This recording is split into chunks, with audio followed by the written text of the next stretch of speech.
And welcome. This is Mary Ellen McGonagle with the MEM Edge Show. And this is the show brought to you each and every Friday afternoon with an eye toward putting you in front of where the action is in the broader markets. And we've had quite a week, very telling, and a fair amount that we are going to cover as usual. First, we are going to take a look at the current markets. Where do we stand? Again, always with an eye toward anticipating and setting yourself up for success going into next week. From there, we will go ahead and take a look at earnings season. It did start this week, and I'm going to share with you about 6 high-level stocks that report it. We're going to look at how the markets responded to those results with an eye toward the number of stocks that are due to report next week. I'm going to review those names with you as well. Again, so that we can prepare for next week's action. Then we will go ahead and talk about how these growth stocks continue to shine. For those of you that watched my show last week, I had talked about how growth stocks were coming into favor, leadership areas among those growth stocks, and a lot of that did come to pass. So if you missed last Friday's show, I urge you to go ahead and take a look, because it will be rather revealing as far as those clues that were pointing us toward this concept that growth was on the move. Also, defensive stocks. There are a number of names out there that are viewed as defensive in nature, but they do also have growth prospects that will potentially continue to propel them higher. And that's what we will be covering today. I did want to share with you, I took a moment last week to do this as well, but it had more to do with news that took place during the market's close on Friday. This week, I'm going to share with you some important news releases this week, and you'll understand the relevance as we sort through some of the really critical items that came to pass as far as headline news. We did see retail sales dropped 8.7% for the month of March. And this is despite the fact that the shutdown within the US did not occur until mid-month, but we did still see a very significant drop in that retail sales number. We also saw another 5 million workers filed for unemployment this week. That brings the total to about 15% of the employed individuals prior to the shutdown. That 15%. Last week it was 10%. So this week's big number did add to the number of unemployed that are out there. We also heard today from China. Their economy did see a 6.8% drop for that first quarter. You'd have to go back to 1992 before seeing a drop, certainly of that significance, from one of the largest economies in the world.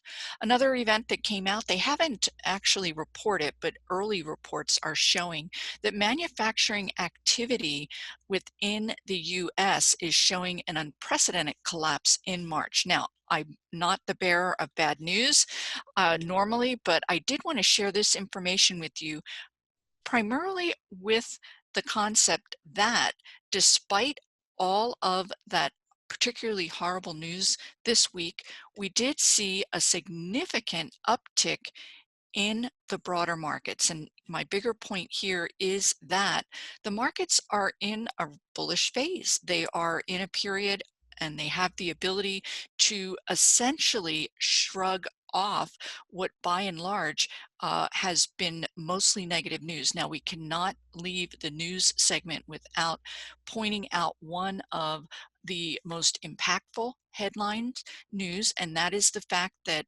globally we are seeing a leveling off, and in some cases slowdown, COVID-19 as far as infected individuals, deaths. So that positive headline is far outpacing those negative headlines as far as impact. But again, the overall sentiment among investors is optimistic, and that is worth noting.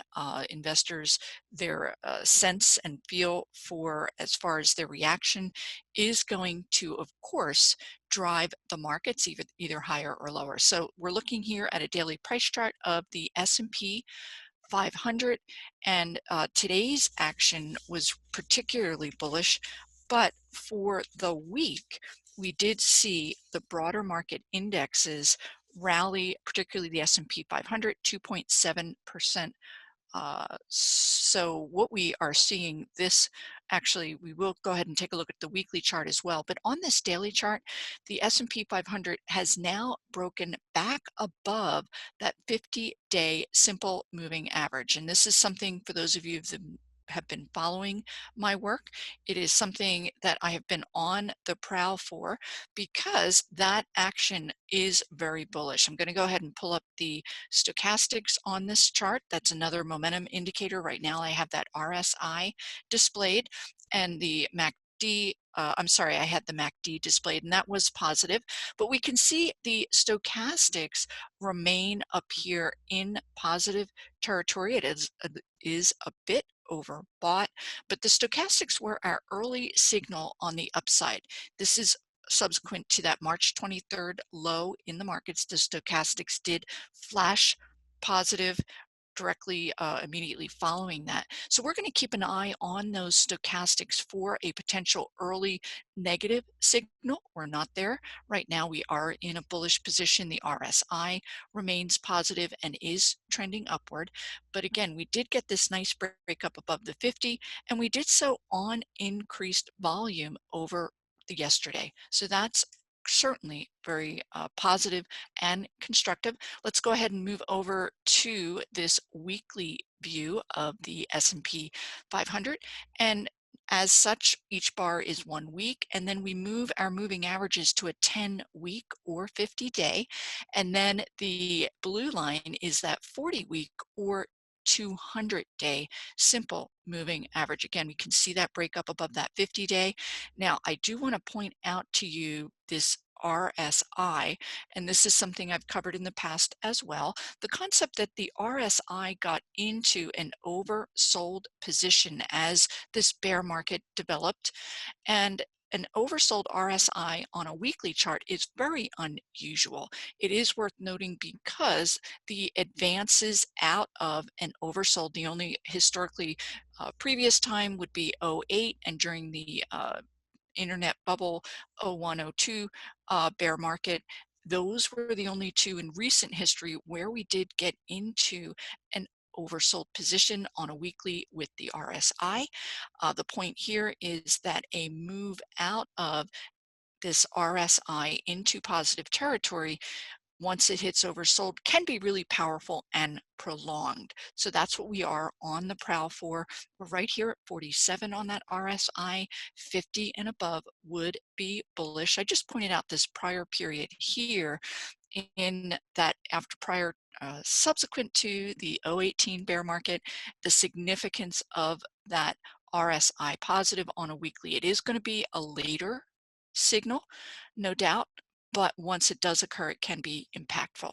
Taking a look here now at the stochastics on the weekly, we are very close to emerging above that 50 on the weekly as well, and I've pointed out prior periods where that has occurred, and you can see the potential subsequent advance out of a stochastic on the weekly turning positive. So that's where we are on the broader markets.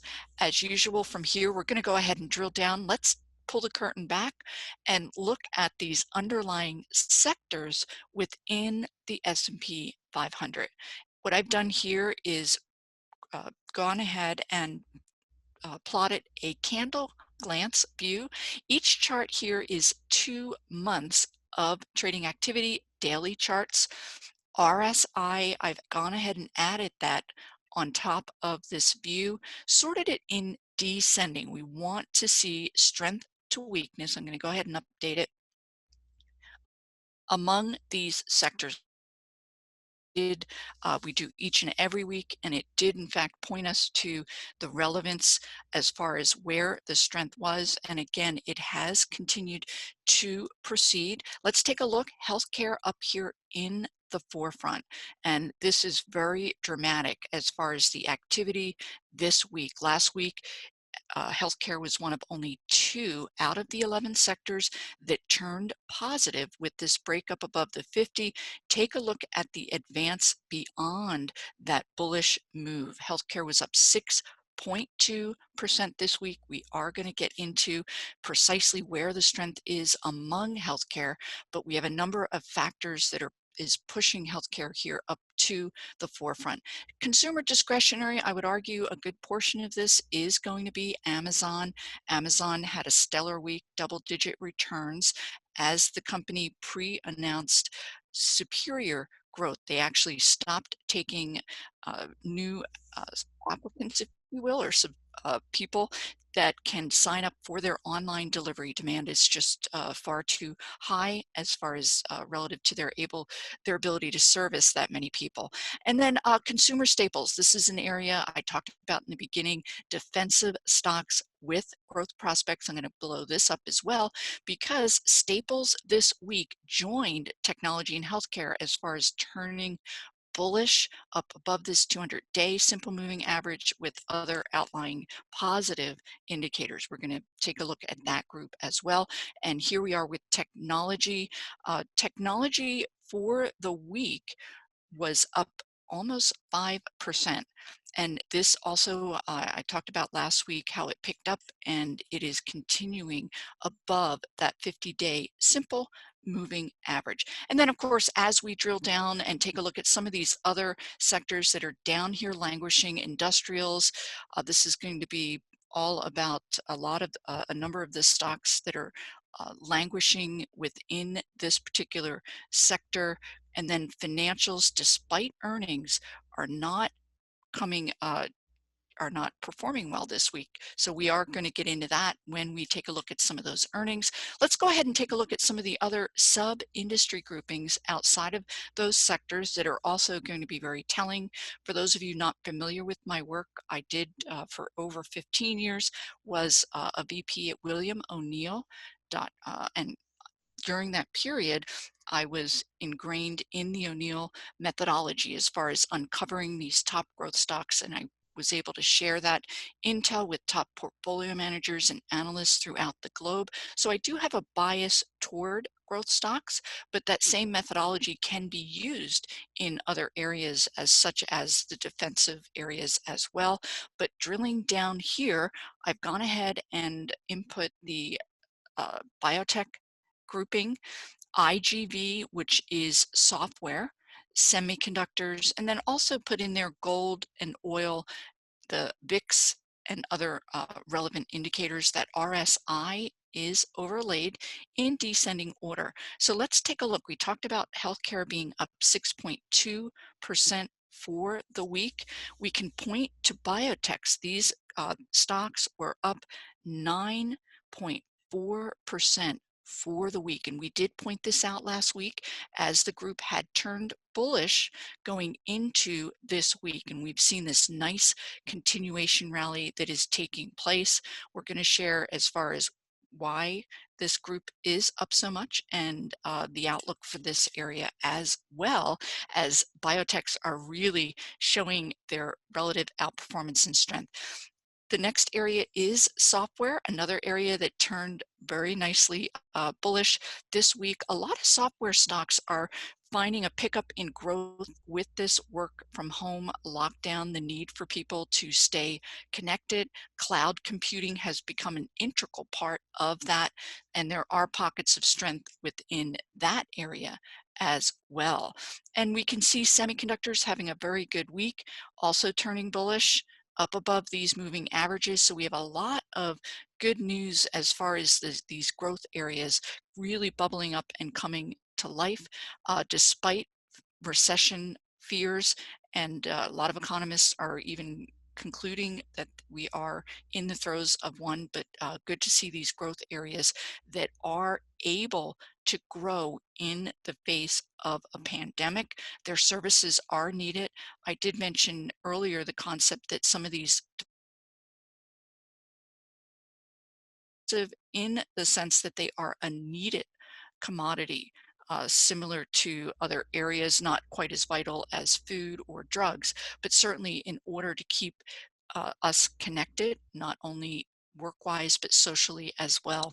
And then taking a look as we move on, we can see gold pulling back, but it did have a nice move earlier in the week, pulling right back to this 10-day simple moving average, still in a confirmed uptrend for those of you that follow gold. And then, of course, oil down here, not doing well at all. We can take a very quick look here at the VIX, and we are seeing the VIX close the week at about 38. And while it is still historically high, the downtrend is in place. And this is another encouraging factor for the broader markets at this time. I'm going to go ahead and take a very quick break. And from there, we're going to review what's going on as far as the earnings season and what you can be on the outlook for next week there, as well as other deep dives into specific sectors. We'll be right back.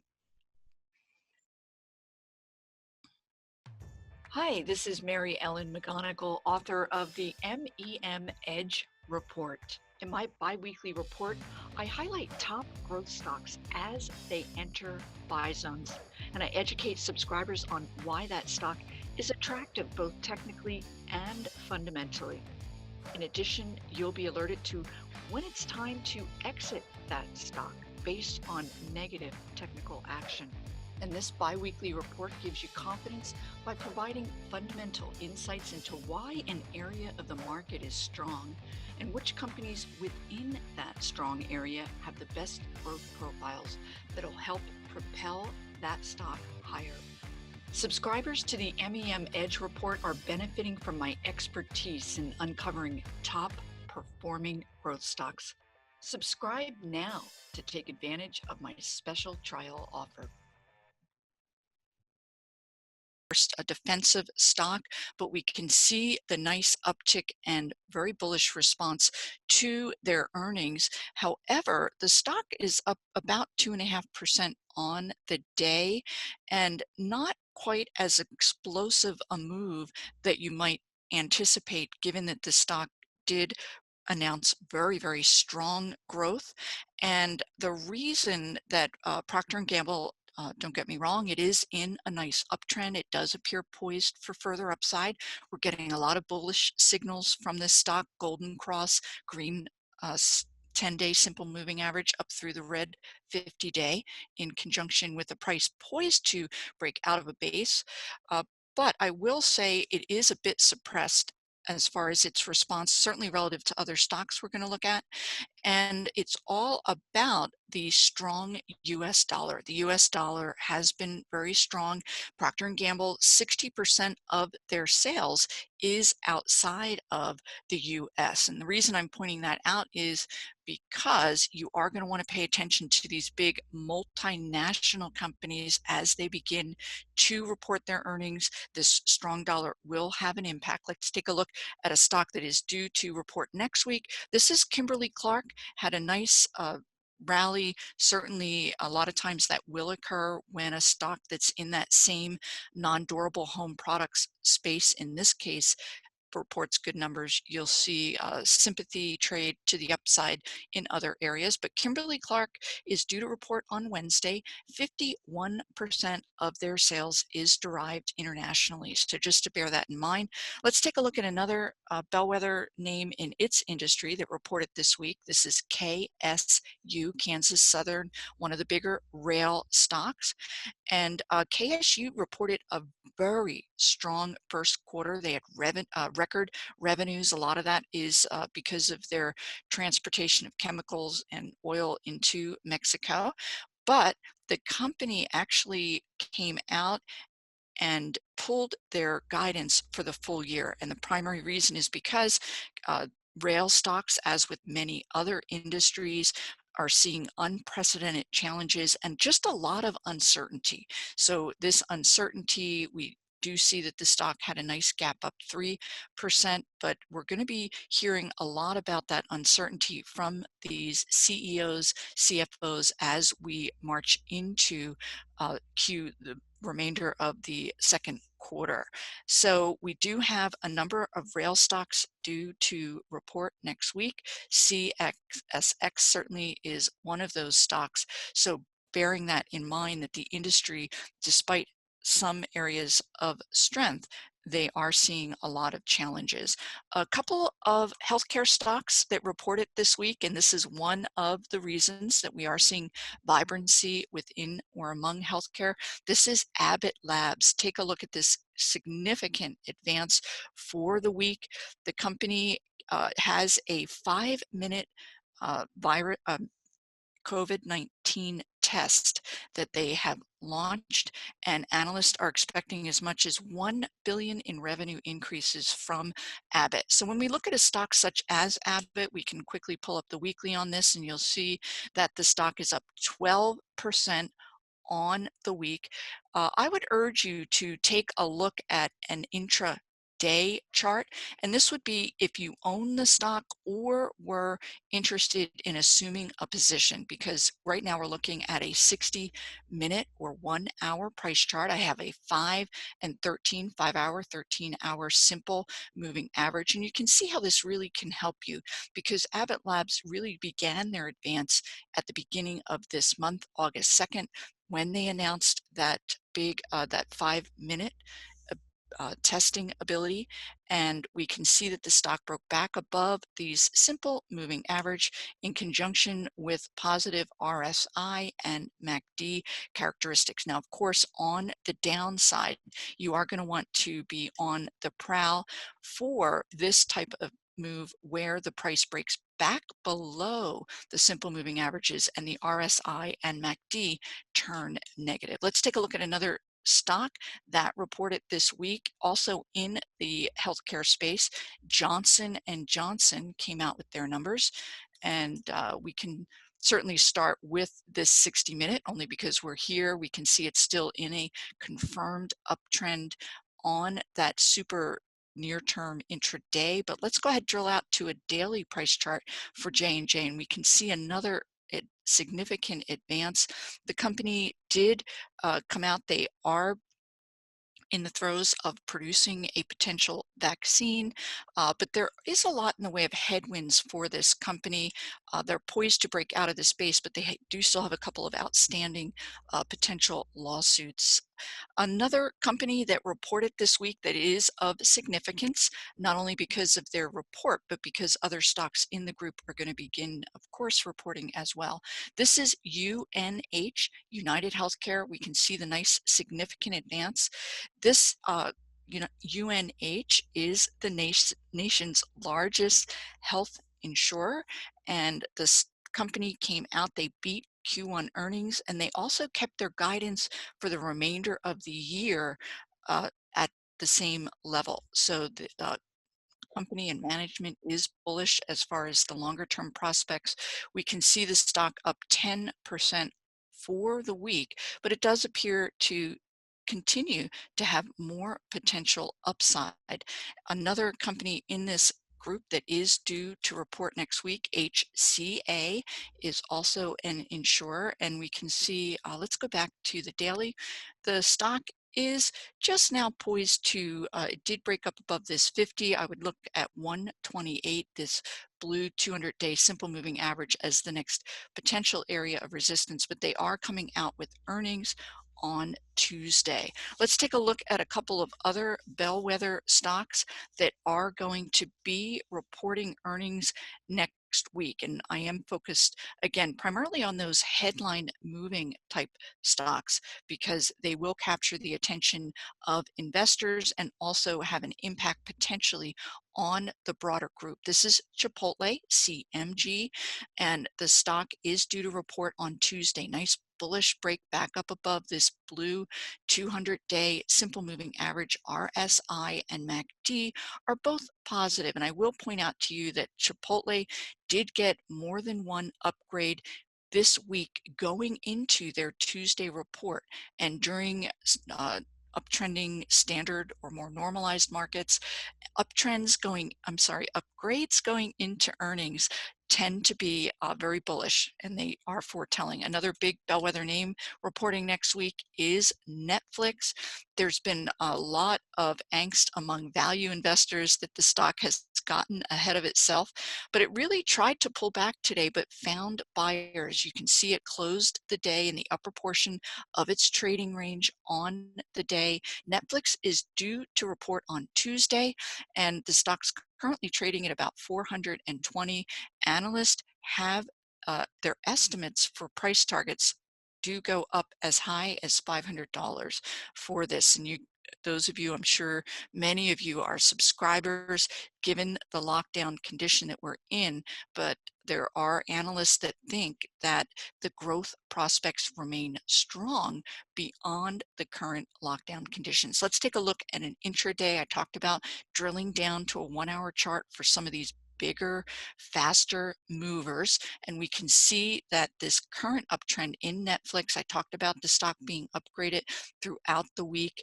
We entered into a very nice uptrend on this 1-hour chart, but more recently it is pulling back very naturally, and we can see it's done so in other periods.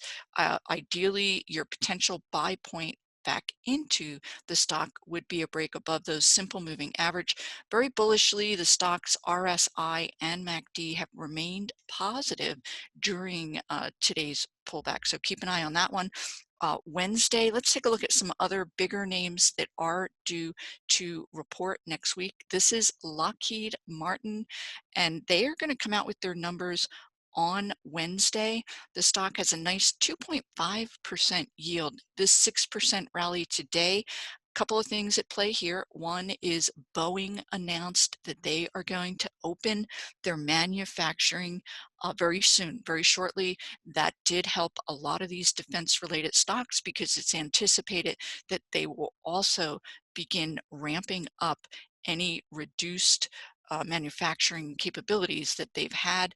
Boeing actually has been, Lockheed Martin has been on a hiring spree. So they have really been, in the face of this pandemic, they are viewed as a necessary industry. Defense spending is not going away. Lockheed did secure a couple of really big contracts. April 1st, a $5 billion defense deal. In March, a $1 billion Pentagon deal. So defense stocks are on the move. I would put these names on your radar screen. We do have another big biotech stock that is due to report next week. This is Biogen. You can see the stock is poised to break out of this nice 2.5-month base.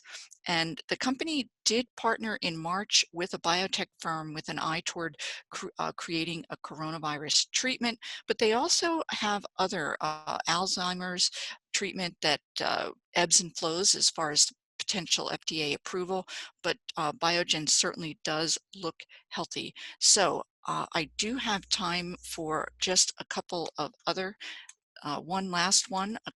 Semiconductor, I talked about the vibrancy there. LCRX is due to report. This is Lam Research. Nice bullish break back above this 50-day. Simple moving average RSI MACD are positive. They're due to report Wednesday. They have a $340 price target for the stock. For those of you that would like insights into the other growth stocks that I am quite bullish on, please take a look at my MEM Edge report. You can trial it for a very nominal fee and get in front of some of these stocks that really have some nice growth prospects going into the months ahead. That's it for this week. Till next week, take care. Hey guys, Grayson Rose here with StockCharts.com. Thank you so much for watching. I hope you enjoyed this video. Remember, if you did, give us a like down below, leave us a comment. We'd love to hear from you. And most importantly, don't forget to subscribe to our YouTube channel for daily content from an incredible collection of technical analysts and financial minds. We'll see you back here very soon. Happy charting, my friends.